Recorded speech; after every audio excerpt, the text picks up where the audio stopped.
إلا الله أشهد أن لا إله إلا الله أشهد أن محمدا رسول الله أشهد أن محمدا رسول الله حي على الصلاة حي على الصلاة حي على الفلاح حي على الفلاح الله أكبر الله أكبر لا إله إلا الله.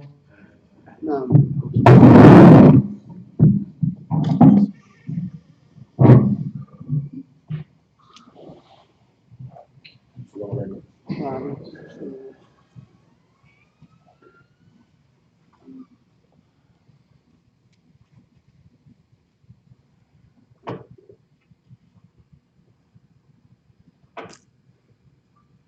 أعوذ بالله من الشيطان الرجيم بسم الله الرحمن الرحيم الحمد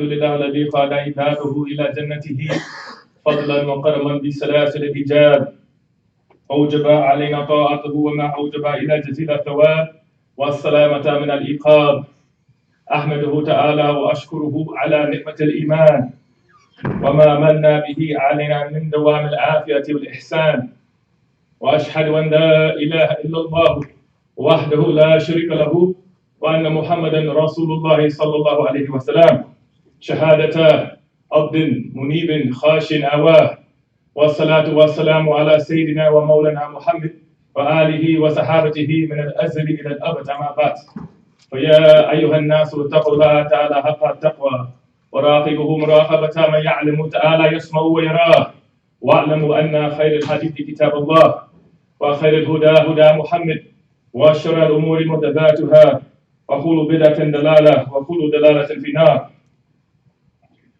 We seek refuge in Allah from the rejected enemy Satan. All praise is due to Allah. After praising Allah, who is the creator of everything in the heavens and on earth, men and jinn, seen and unseen, we then send salutations and prayers and blessings upon his beloved prophet, messenger, and slave servant, and Muhammed Rasulullah sallallahu alaihi wasallam, and upon his family, his companions, and all the prophets and messengers of Allah. May Allah be well pleased with them. We rejoice again today at this blessed gathering that Allah has guided us to be present. It is no small thing for us to be sitting here today. The hamd, or the praise that is only due to Allah often gets overlooked for the minor things because, as I said previously, Allah has made the miraculous seem ordinary. For us to be able to be here today, for many people, they had intentions on being here today, and they're not present.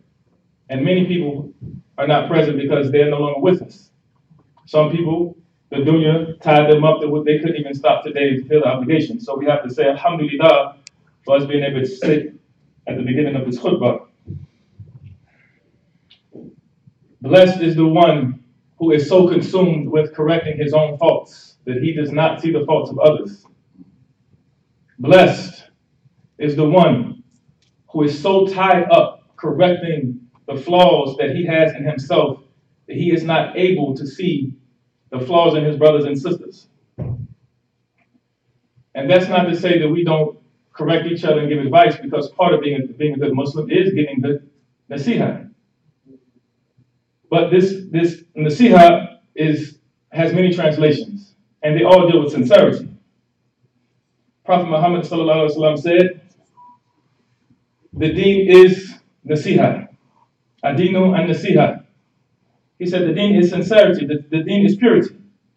And his companions who were present said, to what? Sincerity to what or to who? And he named 5 things. And this hadith, many scholars agree that it sums up the entire core of Islam. The 5 things that Rasulullah sallallahu alaihi wasallam mentioned. The first one was sincerity to Allah, which is something that I believe most Muslims can wrap their mind around. But you have to ask yourself, what does sincerity to Allah look like? What is sincerity to Allah? So each one of the 5 he gave examples and understanding to the Sahaba as to why each one was significant. So sincerity to Allah is doing everything for the sake of Allah. It's doing good all the time. And for sure, we all make mistakes, so nobody's capable of doing good 100% of the time. But we know Islam is a religion based on intention. So even if I have the intention of doing good and some bad or perceptive bad, because everything is relative, what we perceive to be bad, me missing the bus headed to do something good, I perceive as a failure. When in actuality, Allah is answering all du'as. Right? The first thing we pray for is guidance. We pray for protection. So I have intentions on going to do some good, but I miss my bus or I miss my ride or I catch that light or I miss my flight, and everybody's upset, and sometimes they're upset with Allah because they perceive that they've been wronged in some way and things are not going their way. In actuality, that bus crashed. That plane crashed. Or had this person, I missed a light. This happens all the time. You miss a light, you're upset, and you get to the next light, and it's an accident at the intersection. It just happened. And you ask yourself, had I made that light, could that have been me? And a lot of times we should repent for even having a disappointment, because the highest station to be in is for you to always be pleased with your Lord, whatever station you find yourself in. Whatever state you find yourself in. When you're hungry, you're happy with Allah. When you're tired, you're happy with Allah. When there's $1 million in the bank, when there's $5 in the bank, when your pocket is empty, when your pocket is full, you say alhamdulillah. That's the highest station, and that's what we should always be. No matter what state we find ourselves in, we should say alhamdulillah. When we're sick, we should say alhamdulillah. Because the sickness is an expiation. Sometimes it's a purification for us. So we have this alhamdulillah all the time. So the sincerity to Allah, it's nasiha to Allah that Rasulullah sallallahu alaihi wasallam is talking about. It has to be an inward thing. It's not to be seen with your brothers and sisters. It's not to show off. So I don't give. You say giving the open and giving the dark. The giving in the open is the sincerity. The giving in the heart, the dark is sincerity, I'm sorry. The giving in the open is to motivate your brothers and sisters to give as well. The second thing Rasulullah sallallahu alaihi wasallam said that you should have sincerity to is the Quran. The book of guidance. The miracle of Rasulullah sallallahu alaihi wasallam is the Quran. And we have to love it. We have to read it. We have to reflect on it. It is a letter from Allah to us. So to have sincerity with something, you have to know it. You have to value it. You have to give it its just due. So there should never be a day in the life of a Muslim when they don't pick up the letter from Allah. We were all young once, and we're all still young in some respects. But when we first hit the age of liking the opposite gender, you replay things over and over again, the slightest and lightest interaction. Don't let her write you a letter, him write you a letter. If you don't read that letter one time, you read that letter every morning when you wake up, you make yourself feel good. When she's mad at you or he's mad at you, you read that letter to make yourself feel better about some of the things that she once said about you. Allah has given you that book to read every day. That book should never be put down. There's never a day that you shouldn't take 10 to 15 minutes to read the letter from Allah. That's sincerity to the Quran that Rasulullah sallallahu alaihi wasallam is talking about. And once you have this appreciation and sincerity and purity about the Quran, it's going to change how you do everything in life. It's many directives in the Quran that make every situation you find yourself in easy, because you just reflect back, and sometimes you'll read it and not know why you're handling the situation differently today than you did from yesterday, when it's simply you're reflecting subconsciously to what you read that morning. Most of what you find in the Quran, if not all, you can apply to your daily life. But the Quran is a book of action. It's something that you don't read like a book of entertainment. It's not a novel. It's not a chapter book that you read for entertainment. Although you should get some joy out of it, you should also take some action from it as well. And the third thing that Rasulullah sallallahu alaihi wasallam said is to him, have sincerity to the messenger of Allah himself. And we say to Rasulullah sallallahu alaihi wasallam, but it's really what all the messengers asked for. The sincerity that Allah is talking about, Rasulullah is talking about, the nasiha that he's talking about is something that all the messengers had in themselves. They pleaded with the people. They were sincere in their efforts. They all said, we are sincere advisors. We only come as sincere helpers and warners. That's what they said. This is the word that they use to express their desire for the people they were sent to do right and to follow them in their way, in their sincerity. But to be sincere to Rasulullah sallallahu alaihi wasallam, you have to love him. You have to study him. And you have to want to emulate what he brought. Rasulullah sallallahu alaihi wasallam said, none of you will be considered believers until your earnest desire is following what I brought. How can you know what I brought? How can you practice and be your earnest desire to follow what I brought if you don't know what I brought, if you don't study my life, if you don't value my family, if you don't value the hadiths and my sunnah? So in order for us to actually have the sincerity to Rasulullah sallallahu alaihi wasallam, we have to study his life, much like we have to study Quran. Rasulullah sallallahu alaihi wasallam said in his last sermon that I left you two things. If you hold fast to them, you will never go astray. The Quran and my sunnah. So you have to study both and give them both their just due. Because as complete as the Quran is, Rasulullah sallallahu alaihi wasallam was also the guide. And there are many things that we practice in Islam that are not detailed in the Quran. So we need both. We need the walking Quran and Rasulullah sallallahu alaihi wasallam in order for us to be able to complete this deen. So once you have the sincerity for Rasulullah, it's going to lead you to want to follow him in everything that he did. You know, we use the example of fasting on the white nights and fasting on Mondays and Thursdays. These are examples of things that Rasulullah sallallahu alaihi wasallam did. Praying in the nighttime. You know, being kind to his wife, being kind to the children, being patient with the elderly. These are things that we have to study how he was with creation in order for us to really get an appreciation for who he was, other than this more of a spiritual feeling towards Rasulullah sallallahu alaihi wasallam. He had practical issues and concerns. He had issues with his wives, just like most men do at some point. You know, he had good children, but they came to him with problems, and he gave them good advice, good nasiha. So it's important for us to study his life if we want to improve and perfect our religion. And fourthly was the imams. Sincerity to your imam. An imam a lot of times is interpreted as a religious leader, but that's one aspect of being an imam. But technically, by definition, political leaders are also imams. Sincerity and loyalty and commitment are two different things. What they're talking about here is, as far as political leaders, not to follow them in everything that they do. If they tell you to do something wrong, and if your religion, you don't necessarily have to follow them. They're talking about respect and adab at this point. If this man is a police officer, you respect the position of police officer. If she's the mayor or he's the mayor, you respect the position of mayor. It's not that you follow their orders like you would your religious leader. An example would be Fir'auna, when Prophet Musa went to see him. Allah said to him, be gentle. Speak gently to Fir'auna when you approach him. And we as Muslims know Fir'auna to be the worst leader in history. That's how we see him. Fir'auna was the worst. He had a serious God complex. But even the messenger, Allah counseled him to speak gently to him in hopes that he'll be able to hear you and return to the right path. So when it's talking about having sincerity with the political imams or the non-religious imams, you have to have a level of respect for the position of the office, more so than the individual. When it's talking about respecting the imam himself of your mosque, of your masjid, then or of your home even, you have to. That's when it becomes submitting wa ta'na, hear and obey, and you have to consider your relationship with that person when you're considering following their directive. Outside of Islam, you have more say in what you do as far as following your imams.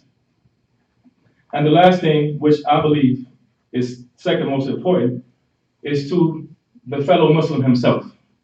Sincerity to your brother, sincerity to your sister.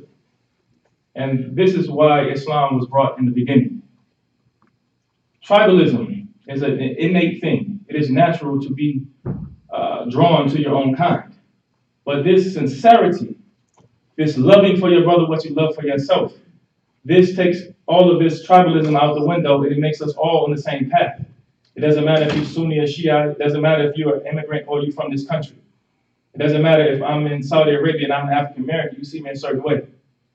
You go to Saudi and you tell them, they ask you where you're from. You say America, and they're amazed. MashaAllah. America, what city? Because they don't believe, where you're originally from. Because many of them will never travel to America to see that there are actually good Muslims who pray 5 times a day, who carry themselves like Muslims, who don't drink alcohol, who don't smoke, who don't do any of the things that are forbidden in Islam. It's hard for them to believe that. So for us, the sincerity to the ummah of Rasulullah sallallahu alaihi wasallam is one of the most important and practical ways we can be good Muslims. Is to have a sincerity every time we interact with one another. To have no hidden agenda. My hopes for you is the same hopes I have for myself, the same hopes I have for my blood children, the same hopes I have for my blood brothers. I want your success as much as I want my success. That is the purity and the sincerity that Rasulullah sallallahu alaihi wasallam was talking about when he said, the deen is sincerity. He's talking about in the brotherhood and the practical application of Islam. I would not want to be walking in the hot sun. So if I see you walking in the hot sun, I'm going to offer you a ride. That's sincerity. There's no benefit in me giving you that ride. I'm burning my time, my gas, taking you where you need to go. That's the sincerity. I have one sandwich, but I see that you're hungry. I wouldn't want to be hungry. So I'm going to split this sandwich in half, and I'm going to make sure that my brother or my sister eats as well. Now, a lot of times, with our family, it's easy to do. Most parents, they see their child hungry. They'll forego food for themselves to make sure their children eat. At worst, they're going to at least split the food in portions where everybody in the house can have something to eat. But we have to take that same family concept. And we know the family has rights. They have religious rights, Islamic rights over each individual. The siblings have rights over each other. The parents have rights over the children, but the children also have rights over the parents. But there are rights between us as brothers and sisters that you have over me. If I see you hurting, it is your right to ask me for help. And I'm obligated, if I have the ability to help you, to help you. And a lot of times we ponder and we think, if I should help this person. A good example is I was exhausted yesterday leaving here. And I'm sure my brother will hear this. And I got a call late at night saying, can you pick me up in the wee hours from the airport? And I was really excited about going to bed. But at the end of the day, it's just I'm losing a little sleep because it's a need of one of my brothers. And that's Islam. Across the board, that is how Islam is supposed to be. One scholar said the only thing that stops a person from helping their fellow brother or helping their fellow sister is thinking about themselves. If you think about that concept, it's really something you can apply to your day-to-day life.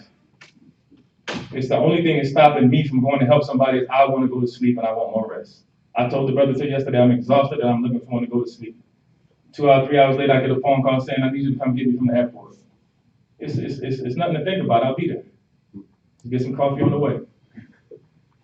So these are the things that Rasulullah sallallahu alaihi wasallam encouraged his Sahaba and his Ummah to do, to be sincere in the religion in those 5 things.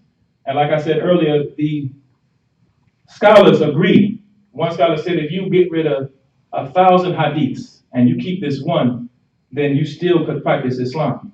Because it is the foundation of Islamic law, which is being wanting for your brother what you want for yourself.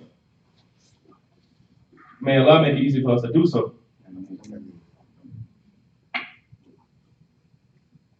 The sincerity that Prophet Muhammad sallallahu alaihi wasallam, even him, he was concerned that he wouldn't be perceived as sincere. The last sermon that he did after Hajj, he asked his people, he said, and I'm paraphrasing, he said, at some point you're going to meet your Lord and he'll ask you about me, and what will you say? And the companion said, we will say that you delivered the message and you were sincere. And this is the message of Allah. And even him, sallallahu alaihi wasallam, even him, he was concerned about being seen as a sincere individual in this world and the next. Because they say you are what your record is. You are what your record is. And I caution everyone here, including myself, I often, when I ask for help, I make sure I preface it with this. There'll be no love laws if you tell me no. I don't want you to feel any pressure to help me, but I need A, B, C, and D. But I want you to know if you don't want to do it, I'll find another way. Because I don't want you to feel any guilt behind not helping me.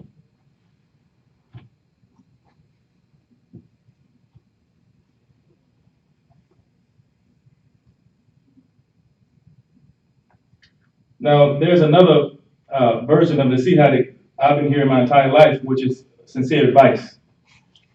And sincere advice is one interpretation of it, but let's talk about sincere advice a little bit. Sincere advice, it has to come from the heart. It has to come from a position of love. It can't come from a position of criticism. And too often, and not just this community, in many communities, this advice comes from a position of, I'm looking down my nose at you. One. Two, sincere advice should be given in private, not in public. One scholar said that if you advise, give me sincere advice in public, you humiliate me. If you give me sincere advice in private, it reaches my heart because I'm open to everything that you're saying. But in order for this advice, it has to be a two-way street. I have to be open to criticism. I have to be open that I could be wrong. One psychiatrist said every criticism has some truth in it. So even if an enemy comes and criticizes you, there's some level of truth in that criticism that in private you should consider, even if it's later on down the line. You should consider what this individual is saying about you because there's likely some truth to it. Maybe blowing it out of proportion and trying to make you look bad, but at the same time, there is some way to improve or take that advice and apply it to your life. We talked a little while ago about the imams and that relationship between imams and of the household and imams in the masjid. When you're dealing with the imam of the masjid or the imam of your household, you have to consider your relationship when you're giving this sound advice and this sincere advice. If my daughter wants to give me advice, she has to give it in a way that I can hear it because she's my daughter. She can't talk to me like she's my brother because she's not. And the same thing when I'm giving my son advice, I give it to him like he's my son. And even with the sons, you give the older sons advice more in the different way you give the younger children. You have to consider the relationship between two people. I was in Saudi 2009, 2010, and the brother, first thing he said to me was, haram. That's how he greeted me.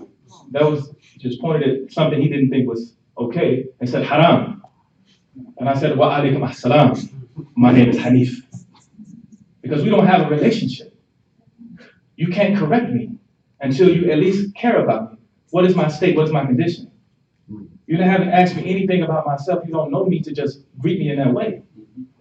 So it's important for us to consider the relationship of the individual and be thoughtful in time and place when we're giving this sincere advice. We can have the best of intentions, but there's no hikmah, there's no wisdom to our advice. So it's doomed to fail. You see something and you think you got to go right there and address it right now. Well, you wait till you catch that person in the parking lot. You might even wait till tomorrow to let them know that you did something that was wrong. And that doesn't mean it'll always succeed. Because I've seen people do it the right way. They pull them to the side, they whisper, and they do it in the best way, and the person's still not willing to receive that advice, and then it blows up into something. So it's about your sincerity and your intentions.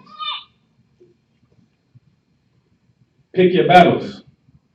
Too often, we want to correct everybody on everything. You have to decide if it's worth correcting. Every small thing is not worth correcting. Some things you can just let go. And that's another thing we have to pick our battles with in giving good sound advice. There was one brother here who he joined us a lot late, and when he made up his raka, he did it incorrectly. And one older guy, and I say older, not trying to offend anybody, he was in his mid-70s. He actually put him to the side. I didn't hear what he was talking about, but I witnessed the same thing that he witnessed. Me personally, I was going to let it go. But the older gentleman felt like he should address it. He did it in the right way, put him to the side.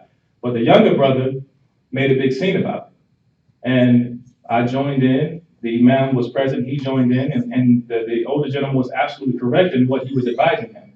And the brother refused to hear it. He said, show me that in the Quran. It's not in the Quran how to join the Salat. So I can't show you that in the Quran. The way you did it, or the way I'm telling you to do it, neither one of those in the Quran. So that's one of those, to you be your way, to me be mine, but we have to have a clean heart in the process. There can't be any hostility between us because he didn't take my advice.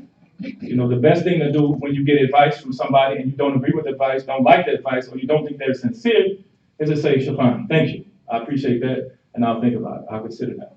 And go think about it. But it doesn't have to be, I need you to know I don't agree with you. I need you to know that. To what benefit is it for me to let you know that I disagree with you?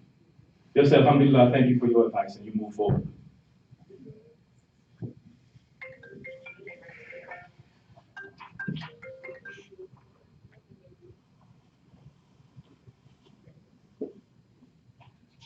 being defensive a lot of times is an impulsive thing. We don't think about how we're responding and how we're being perceived and our body language. They say 85% of communication is nonverbal. Even a smile is shared. For me to greet you, sometimes I don't have to say anything. You can see that I'm happy to see you from this hall to that hall, from my body language, my facial expression when we walk down the hall. Before I say assalamu alaikum, I've said it with my body language. You know that I'm happy to see you. So we have to have that same mindfulness when we are receiving advice, and not to be defensive in our body language, because everybody can learn. There are many scholars who, and I've used this example before in years. One world-renowned scholar, his son was maybe 9 or 10 years old, and his father was reading Quran in his courtyard, and he stopped his father. He said, "Father, the way you pronounce this is differently from the way my teacher told me to pronounce it. But if you want to keep saying it like that, it's okay." And that was a very humble way for a young child to be to address his father. And the father looked, and he said, "You know what, you're right. I was saying it wrong." So everybody can learn. You can learn from a child. There are things that my daughters can tell me. The truth is, they go to Islamic studies classes, so that a lot of the stuff that I learned 20, 30 years ago is not fresh in my mind. It's fresh in their mind. They just got it yesterday. So they'll remind me about things that I forgot, and I might be telling one of the stories wrong. It's like, no, it happened like this. This happened first. And I got to be willing to hear it from a young child. So it's the same thing with this brotherhood and sisterhood and the sincerity between us. That's why I said the most important one, or one of the most important ones, is sincerity between brothers and sisters. It has to be a clean heart every time I see you and every time I leave you. There is no animosity between us. That is the pure Islam that we're all seeking after. When I go home at night, I don't have I ask Allah to clean my heart more than anything else. Having a clean heart is priceless. One, Allah is in your heart. It's the only place He can fit. You got to have a clean heart. That's what your Lord is. So we ask to have clean hearts no matter what animosity we have. And I have brothers and sisters who remind me of that, who have really good hearts. And I say this to my brothers, and I say this to the Imam. I say they have champion hearts. They have champion hearts because the champion, he doesn't know that he just missed that last shot. He can shoot 10 air balls in a row. He takes that shot with confidence. The champion quarterback can throw 10 interceptions, and he throws that pass as if he's had 10 completions in a row. And I say that because I know they're wronged a lot. They'll wrong somebody. Somebody will borrow money from them. Somebody will hustle them out of money. Somebody will tell them a bold-faced lie. And then tomorrow they're asking for some help. And I'll say, I'll be there, I'm on the way. And I just say, Allah, He gave you a good heart. And I'm trying to get to where they are. And that's another way to have a clean heart, is to spend time with people to have clean hearts. I say this often when I'm here because I really feel like it's one of the most impactful ways to change a life. The most impactful ways to be a good Muslim is to spend time with a good Muslim.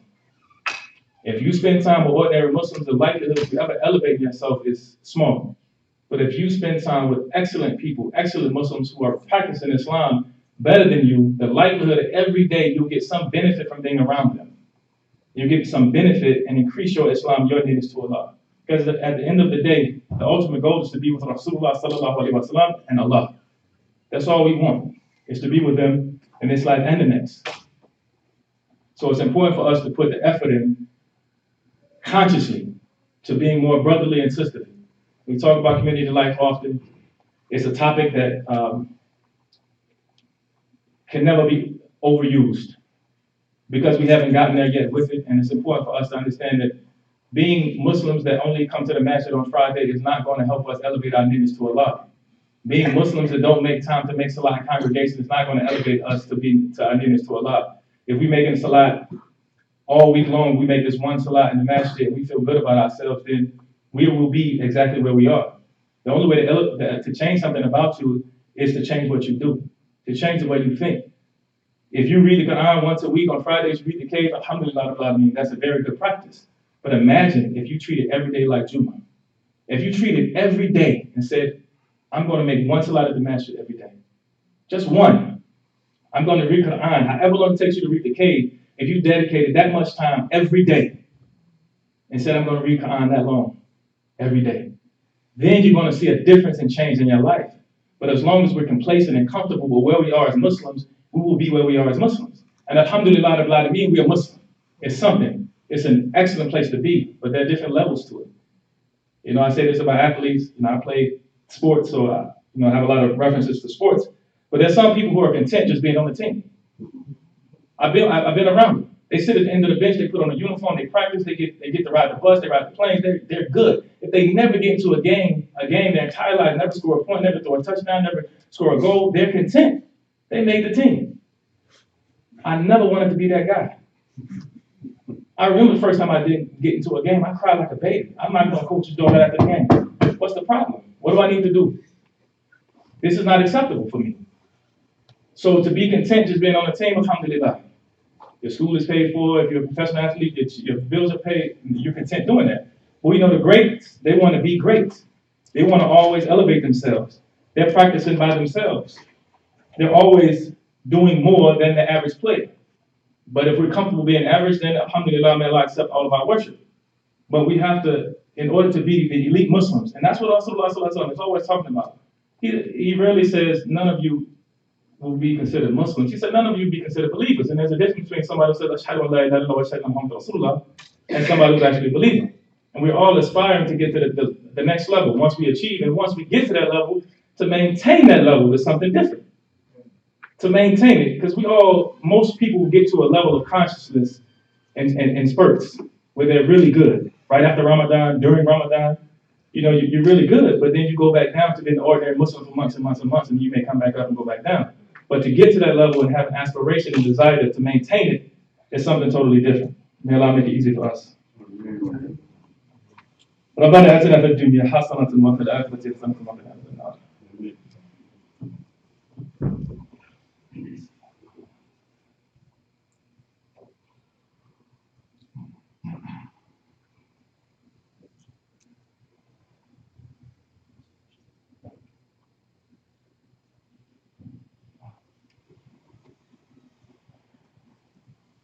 بسم الله الرحمن الرحيم. الحمد لله الذي امرنا بالتقوى وابتغاء الوسيله وحدنا على طلب الدرجه الرفيعه له الفضيله. امرنا بامر بدا بنفسه وطلب بالمؤمن من جنه وانسه قال تشريفا لنبيه وتقييما ان الله وملائكته يصلون على النبي يا ايها الذين امنوا صلوا عليه وسلموا تسليما. اللهم صل على سيدنا Muhammad. Allah has said that He Himself and His angels ascended salutations upon Rasulullah sallallahu alaihi wasallam, and He's instructing us, Ya ayyuhalladhina amanu, to do the same. But this instruction often gets overlooked outside of Salat Ibrahim and Salat. This sincerity that Rasulullah sallallahu alaihi wasallam talked about regarding Him is this love. And I hear people talking about love in this spooky way. This way that can't be touched. But love is action. Love, there's evidence of love in your actions. And men and women were both alike. I say women, there's going to be some evidence of love. You can't tell a woman you love her and then you don't do anything for her. Maybe when you're young, you get away with that. The older they get, they're not going to go for that. And Allah is the same way. You can't say, I love Allah, and you go do everything He tells you not to do. I love Rasulullah sallallahu alaihi wasallam. You can't tell me 10 facts about him. You can't tell me his first wife, second wife, third wife. You can't tell me any of his children. You can't tell me what he did with his time. Because when you love somebody, you want to emulate them. When you love somebody, you want to spend your time thinking about them, talking about them. But we only say, Allahumma salli ala Sayyidina Muhammad in salat. But this love is not just going to be where I make dua for him and I ask Allah to increase him and praise him. This love is going to make me study his life and want to emulate him. Now, one scholar say, I dress like this because I love my sheikh, I love my teacher. But these clothes only remind me of how I'm supposed to behave. This scarf doesn't do anything for me, but my teacher wore a scarf every time he did the khutbah. So it reminds me of what I'm supposed to be doing. If you go, you study under somebody, you'll see you'll see, even in sports, forgive me for using sports for people not into sports, there's certain college coaches, you see him, he was his assistant coach for 10 years. And I know it because of the way he wears his suit jacket. The way he takes his jacket off after every halftime. He wears a jacket in the first half and no jacket in the second half. And I know who he coached under as assistant coach for 10 years. Because you emulate that person. We love Rasulullah sallallahu alaihi wasallam. We want to wake up doing what he did at night. Rasulullah didn't just wake up for Fajr, he woke up before Fajr, if he went to sleep at all. He prayed all night, he read Quran. He fasted. He was kind, he was a helper. They said all of mankind is the family of Allah. The best of them is those who is the best to creation, the most benefit to creation, right? What benefit are you to creation? One of the easiest ways to get close to Allah is to sincerely chase upon His Prophet, sallallahu alaihi wasallam. There are many hadiths written about it, but it's something that people don't take seriously. This love, I'm using love a lot because I've been hearing this word a lot. I love you for the sake of Allah. What does it translate to? What does it translate to? If you tell me you love me and I need your help, and you say you can't do it, I do have to question that love. And vice versa, I expect you to do the same. I expect you to do the same. If I tell you I love you for the sake of Allah and then you need some help, and I have the ability to help you and I'm not willing to sacrifice, then that love is for nothing because love has to translate into action. So what we want is to love Rasulullah sallallahu alaihi wasallam in a way that can be seen. If we never say it out of our mouths, if we never say, I love you, Allah, I love you, Rasulullah, you'll see this man, he loves the Prophet sallallahu alaihi wasallam and the way he carries himself. He smiles when he enters the room. He helps anybody he can help. He's willing to sacrifice. He doesn't yell. He doesn't use vulgar language. He's patient with his wife. He's patient with his children. This is how it's supposed to be. This is how one community life grows because you're going to want to be around each other, even if you come to the masjid for your selfish reasons. But if you come here and nobody want to help you, what you going to come here for? There's some people who come here and they go to many masajids and they really only want help. And you know, one of the easiest ways to help people is to feed them. And we have that program here, alhamdulillah, to help people is to feed them a lot of times. And sometimes it's physical food and sometimes it's spiritual. You feed them. But the whole point is for us to love each other in a physical way. Love Rasulullah sallallahu in a physical way where you emulate him and you do the things that he did. You start thinking like him and talking like him. If I read a story, and I always say, be careful what you take in. Yeah, eyes are the gateway to your soul. But if you're only reading Quran, not only, but if you mostly read Quran, you mostly read stories about Rasulullah. You mostly read about his wives, his daughters, his sons. You mostly read about his Sahaba. Just like this movie that you're watching will affect how you think, then this will also affect how you think. I recently had conflict and got upset. And the thoughts that were running through my head, and Allah forgive me for, I was asking myself, where did I even get the idea to even have these harsh thoughts about somebody? And I started thinking about movies I had watched recently and things I had seen. I said, this was planted a long time ago subconsciously, because I'm not necessarily naturally an aggressive person. But if I watch a bunch of aggressive movies, then it's going to affect how I am. But if I'm constantly reading stories about the love that Rasulullah had for humanity, then it's going to affect how I am as a person. So I'm stressing to you, brothers and sisters, to remember Rasulullah in a practical way. Love him in a physical way. Allahumma salli ala Sayyidina Muhammad is good. Sallallahu alayhi wa sallam is excellent. But that has to translate to some action. For us, you cannot practice what you don't know. You cannot practice what you don't know and coming to the masjid, only hitting the football on Friday and never picking up anything dealing with your religion for 6 or 7 days is not enough, especially in this country. I had many recent conversations with people about how do you practice Islam in America? And I told them you have to wake up with a game plan every day. I said every day you have to know exactly where you're going to pray your Zuhr. You have to know exactly where you're going to pray your Asr, your Maghrib, your Isha. And then inshallah you prayed your Fajr before you left the house. That's the only way in this country, because you're not going to hit our land around the corner. Nobody's going to shut down that shop when it's time to pray. You go to these Muslim countries when it's time to pray, they're not going to sell you nothing. So you go, oh, it's time to pray. You know, it's an awareness that you don't necessarily have to have. In this country, you have to be very aware of your time. Because the dunya will grab you, and before you know it, it'll be 6 or 7 o'clock. You haven't mentioned Allah the entire day. And then, of course, we know our avowed enemy, Shaitan, is happy. Because his goal is to make you forget your origin and purpose in life. He loves the opposite of sincerity. He wants you to be about yourself and the dunya. May Allah make it easy for us to be good Muslim and to remember Rasulullah sallallahu alaihi wasallam in a practical way. Allahumma salli ala Sayyidina Muhammad wa ala ali Muhammad kama sallaita ala Ibrahim wa ala ali Ibrahim innaka Hamidum Majid. Allahumma barak ala Muhammadin wa ala ali Muhammadin kama barakta ala Ibrahim wa ala ali Ibrahim fil alamin innaka Hamidum Majid. اللهم صل على محمد عبدك ورسولك نبي الأمي.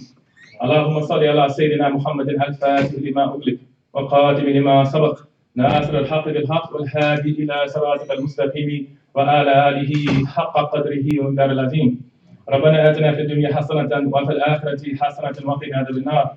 ربنا لا تؤاخذنا إن نسينا وأخطأنا. ربنا ولا تحمل علينا إصرا كما حملته على الذين من قبلنا. ربنا ولا تحملنا ما لا طاقة لنا به واعف عنا واغفر لنا وارحمنا أنت مولانا فانصرنا على القوم الكافرين. ربنا لا تزغ قلوبنا بعد إذ هديتنا وهب لنا من لدنك رحمة إنك أنت الوهاب.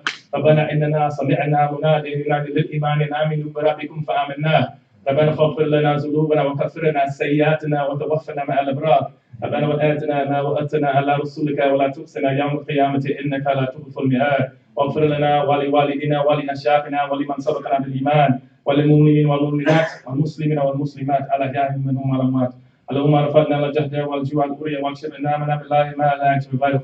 ربنا هب لنا من ازواجنا وذرياتنا قرة اعين وجعل للمتقين اماما. سبحان ربك رب العزة عما يصفون والسلام على المرسلين الحمد لله رب العالمين.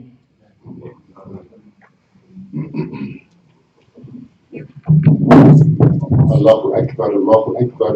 أشهد أن لا إله إلا الله.